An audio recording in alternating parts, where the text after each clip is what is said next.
Alright, so there are instruments that allow us to be able to conduct leveling surveys. Remember, I said that in order to obtain height, we undergo a survey we call the leveling survey, or we just call it leveling in short. Leveling. But it's actually under survey, so leveling survey, like this. Alright, so in order to obtain your height, we have instruments we use. They are categorized into optical instruments or optical levels, digital levels, and there are other types that are laser. Okay, now I don't have access to these two right now, but on the field we'll be using an optical instrument. Okay, we will be using the automatic level. Automatic level. Okay, there are others like the dampy level. But what we are going to use is the automatic level. Now I would probably show you how it looks like, but in this particular section what I want to do is I want to show you exactly how the process will be on the field, okay, when we are conducting our level survey, or from now on I'll just call it leveling. Alright, so let me just call it leveling. Alright, so on the field, let's say you have your ground like this. Okay, sure. I have a ground like this, okay. The ground is not always flat, so I'm just going to redraw it because it looks a little awkward. Alright. So if you've been to a fresh land where there have not been any kind of grading or any kind of works that have been done on it, it's mostly going to look undulating, unless machines have been brought there to level it up. Okay, so in this first scenario, the first thing you have to know when conducting leveling is you need a benchmark. So one of the things you need is a benchmark.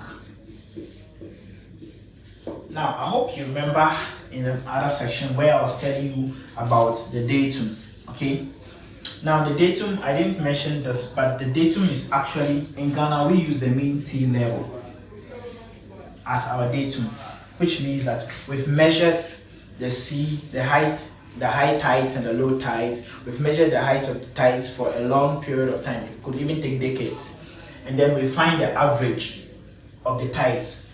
Okay, and that average height becomes our our ground zero. That average height becomes our ground zero. Okay, so with the mean sea level as our ground zero, every person who is conducting a national survey or any kind of survey that is official should use this ground zero as his starting point in order to obtain his heights, or what we call elevations. So from now on, heights is a general term. Okay, it's general. So any surface that is any measurement or any height that is with reference to the datum is called an elevation. So from now I'll be using the elevations. Okay, so in order to obtain your elevations, you need to consider the ground zero, which is the mean sea level. Now with this, not everybody has access to the sea. In Ghana, the sea is far away, okay, somewhere in Accra. Now what you need to do is, or what has been done is, there have been national surveys, okay, where they've established these controls or heights. So they've established benchmarks all around Ghana in places where, I mean, you can't have access to the sea, and even if you have access to the sea, you can't be able to do that. So they've actually established heights or benchmarks. So these are called benchmarks. They've established benchmarks all around, okay, and these benchmarks have been measured with reference to the sea, okay, like this. Their heights have been determined with reference to the mean sea level, like this, which means that if I want to conduct my survey, I don't need to go to the sea to conduct my survey. I just need to find the closest height. So if this were, let's say this were 200 meters, okay, above the sea, so I just need to find the closest benchmark to me or to my site. Then I can use that benchmark to conduct my survey. So most of the times you can get this information from the survey department of Ghana or any other institution that you think might be able to provide it for you. Okay, so what you do is, if you have your site to conduct a survey, what you need to do is find out what control points or what benchmarks are close to your site. You identify them, you find out information about the height. In this case, I've indicated 200 meters, which means that it's 200 meters above the sea level. Now with this benchmark, you can now be able to conduct your survey. Most of the times, you need at least two benchmarks to conduct your survey. One to start and another one to end. So you could use any of these to end. If you have more than one, if you have more than two, it's also cool. You can have them just for redundancy's sake. We use them for correction of our survey in order to know how far off our errors are, okay, or our readings are. Now I'm just going to wipe this again and I'm going to redo the whole process. So I'm taking this out and this out. Also this. I'll leave this one as our starting point. And we just call them BMs, okay? BM stand for benchmark. So in order to conduct your survey, you need what we call a benchmark. So let's say we have two benchmarks on our site, okay? So this one has been checked. Now you need your instrument, okay? So you have, remember I said we're using an automatic level, and it's complemented with a staff, okay? So what we call the leveling staff, something like this, FF, a leveling staff, okay? Now you might need a distance measuring device, so let's say a tape, okay? For simplicity's sake, you may need a tape in order to know the distances between the 2 points. This is not always necessary, but it's fine. So if this is checked and this is checked, you can go ahead to conduct your survey. All right. So let's see, how do we conduct the level survey? Now remember I said that you start on a control point and you end on a control point. Okay. So let's say your survey goes this way. You are coming from town A all the way to town B. First, what you need to do is you need to set your instrument. Now the level instrument is one of the instruments that you don't need to set on a point, okay, unless for other reasons like setting out purposes. You don't need to set it on a point, so you can set it basically anywhere. But I'm just going to set my level, what's the name? I'm going to first set my level instrument here. So let me draw my level instrument. Alright, now with this I can take my first reading using the staff, okay. The first reading is taken from this point A. My staff is supposed to be vertical, so on the field we will try to make it as vertical as possible.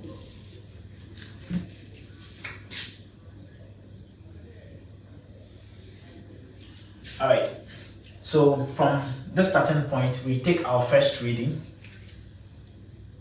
then we record what we measured on the field. Let's say it's 2.191, okay. That's the height of this benchmark.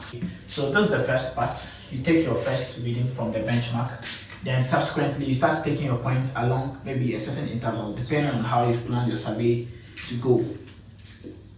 Alright, then so after you've taken this one, you take your first reading here, okay, to this one, and then after that your second reading here to this one. Now on the instrument, there's an imaginary straight line that goes through this way, okay, an imaginary straight line. All right, so you read this way, and then you read this one too, and then you read this one too, and you read this one. So you keep using that order to go. So whilst you are reading, you are going to be writing, but I'm going to show you how to record your values very soon. I will be showing you that. I just want you to get the whole process of the survey. So we started here on the known point, we moved here to our first point, okay, let me call it first, and then we moved to our second point and our third point, and then so on, okay. So now at every stage, the person holding the staff is going to move to stand there, and then you turn your instrument and read it. On the field we'll be demonstrating that, so don't worry. So he's going to move to this place and all these points, okay, and then we'll be reading them. Now at a point where you feel the instrument has gone so far, in order to avoid certain kind of errors, we advise you don't go too far away, okay? Especially when you're reading in the afternoon or while the sun is scorching. You don't go so far away. So after every distance, you just move your instrument and set it up at another point, and then you begin your survey again. There are also instances where you might not be able to see your next point, especially when the terrain is not so flat. So let's say there's a highland here, okay, like this. Now at this stage, because it's a straight line from the instrument all the way going, at a point you're just going to see only the ground. So even if he puts his staff here, even if the leveling staff is put here, you won't be able to see. I hope you get it. So in such a scenario, you have to find another way of, well, taking your measurements, okay? So let's say he went here, started here, went there, and then you could read. Then perhaps he went here also, and you could read. But on the next point, you cannot see because the ground is blocking your view. So what you do is you're going to move this instrument from this first station. From the first station, you're going to move your instrument to a different station. So before this stuff comes to the next point, you allow the stuff to stay in its previous point, okay?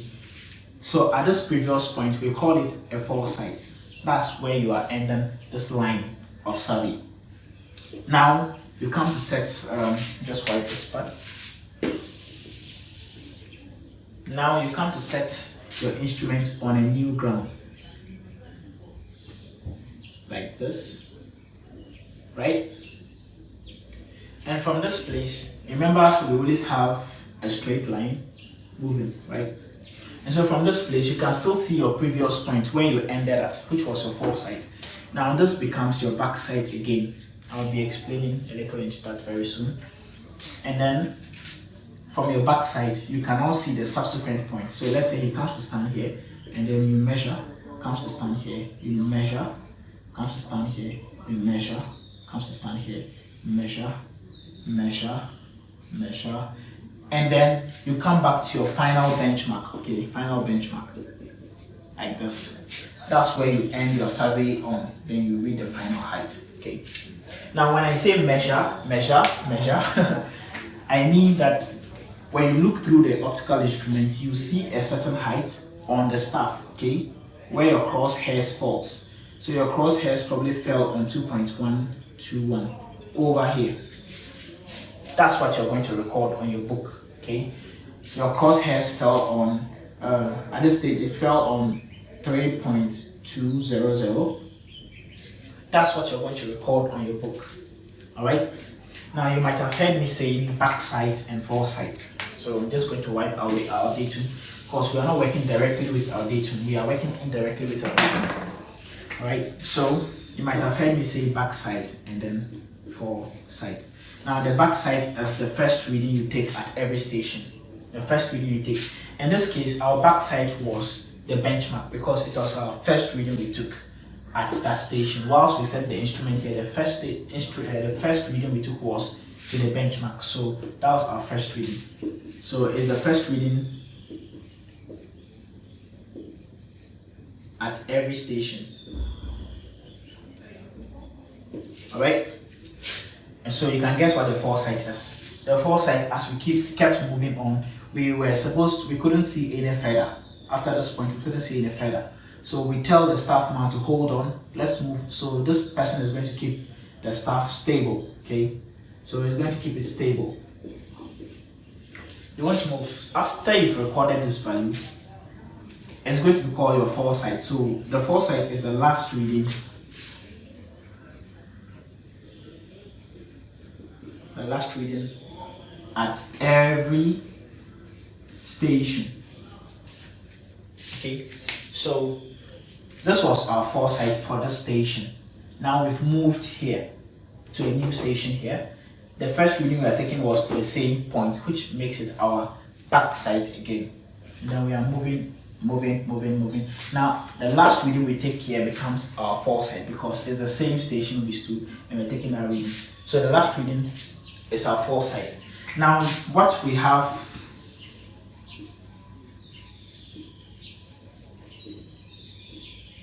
Now, every other point, which is not our first or our last reading, is called an intersite. So let's just call this every other point.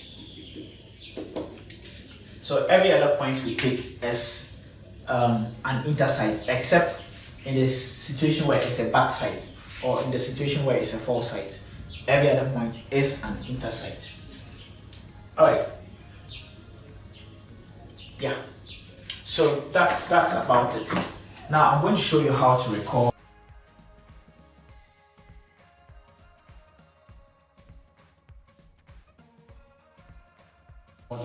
your field data. Now, because I'm struggling with space, I'm just going to try to squeeze it in here and hope it doesn't get too clumsy. Now, on your field book, just draw a borderline here. So on your field book, what you need is you need a table. Now, some survey or some institutions, organizations have tables that have already been printed out. But if you don't have one, you can just take a piece of paper and write something like this: backside, then you draw a column, intersite, you draw a column, foresight, you draw a column. Should we add a chainage? Okay, let's add a chainage. It may not be needed, but for the purpose of explaining. And then finally, your remarks or description. Alright. So that's how your field book should look like. Okay, average they should look like this. If you feel you need more columns, which I have not mentioned, it's up to you. But these 3 or 4 should be available. Now, this one is not always available in all levels because perhaps you already know the interval you're moving in. So, but for the purpose of recording, it's good to keep it there, right? So we have our backside, our intersite, our foresight, chainage, and remarks. Okay, or description. Some people call it description.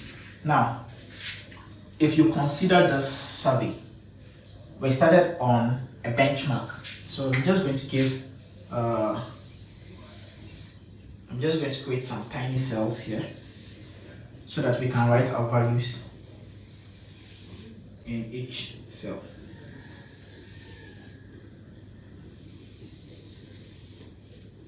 All right.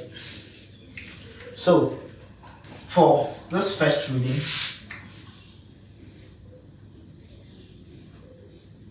you realize that we started our survey on a benchmark, which we also called our backside because it's the first reading we took at the station. Okay, so because it's our backside, we write the value we read on the staff here. So let's say we read 2.191 on the staff. Now in our backside column, we are going to write 2.191. All right. Now after that, we moved to a different staff position. Okay, that's our first point on the road or on our field. Okay, now the first point position, we read a particular height. I've not been writing the height associated with them because it would have been clumsy, but let's say at the first position we read maybe 1.712. okay, mostly it's 3 decimal places depending on the instrument's precision. Okay, so 1.712. The second point, we read a certain height, right? We read what? Perhaps also 1.632. 632. Our third point, we read 1.811. So you can see that all these points that are not backsides nor foresights are being put at the intersite columns. Okay, and every station has one cell to itself or one line to itself. You can see that the backside, I've put the backside here. The intersite is here, foresight is here, and then what am I saying? Backside here, intersite here, intersite here, intersite here. Now, in the case where I'm supposed to put a foresight, I would put it here. All right. So that's basically how it works. Now, let's say I'm just going to jump over and explain because my table is not so big. But let's say that you got somewhere here That's 1.811. We read it here. 1.811. So we recorded it as an intersight at first. But then we realized we can't move any further because of this high land. Okay. So what we needed to do is, in fact, if you have a little experience, you realize that you're supposed to observe before you write. Okay. So what we needed to do was we would put that 1.811 at our Foresight cell. Okay. So we put that 1.811 as our Foresight because we can't see anymore. So we are terminating that station, making it our last reading, 1.811. Because it's our last reading, it's been put at the Foresight row. Okay. Now we moved the instrument to a new station. This one, station 2. So station 2. This was station 1. I think I wrote it somewhere, right? So now at station 2, the first reading we take is back to the same point. Okay, the same point. So you realize that at this point we have two different readings. So let's say as he put it here and he got 2.716. So I'm going to write that 2.716 here because it's the same point. This value and this value both refer to the same station, the same point. Okay, these two values both represent the same point. That's why they have the same row, or they are in the same line. I hope you get it. All right. So now every other value you read becomes an intersight, an intersight, an intersight, and finally you end your survey by reading on a benchmark. Okay, so that becomes your Foresight. Let's say on the benchmark, what you read from here was what did we read here? Maybe you read 2.761, something like this. So I'm going to write the 2.761 down here. All right.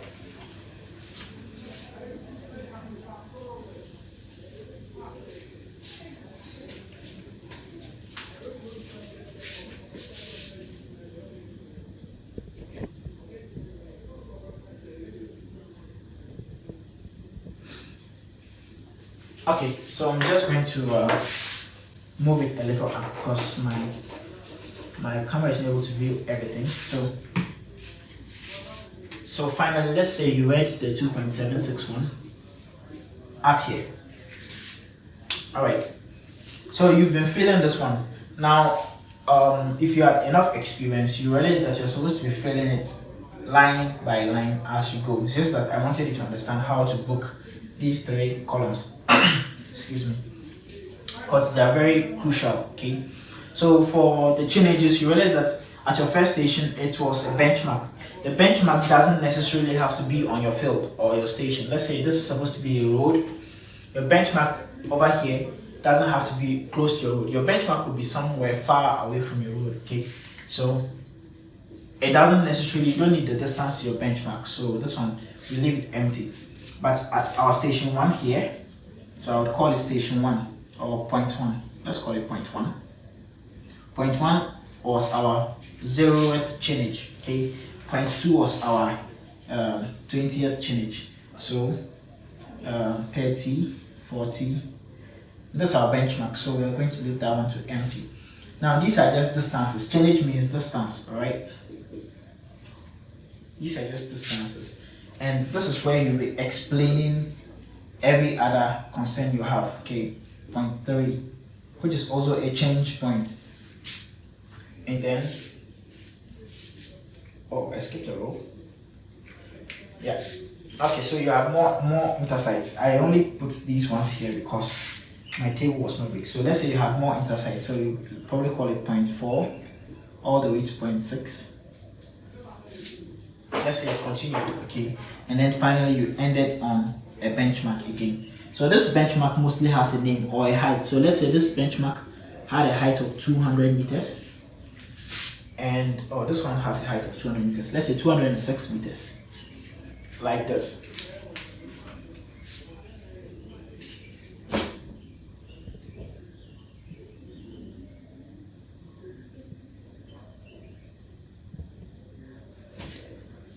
Alright, so I needed to adjust my camera a bit, so I think after this I should explain again. So it has a height of 206 meters. That's the height of this benchmark, 206 meters. BM2.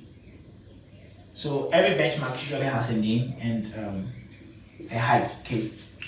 So that's the height of our benchmark. We wrote it down here, or we didn't write for that. BM1. BM1 has a height of 200 meters.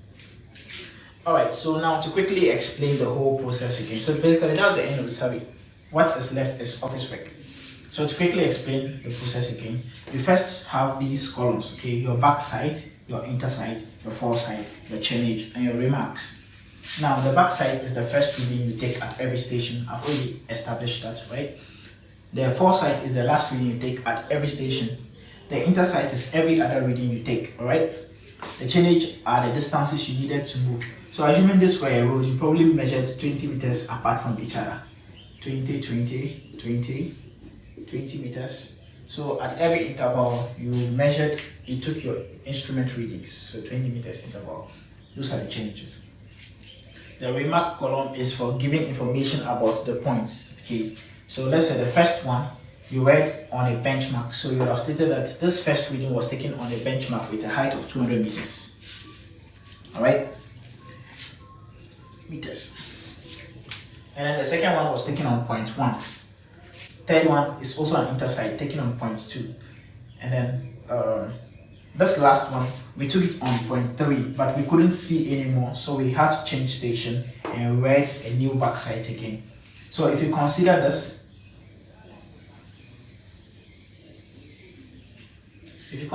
this is one station reading, okay?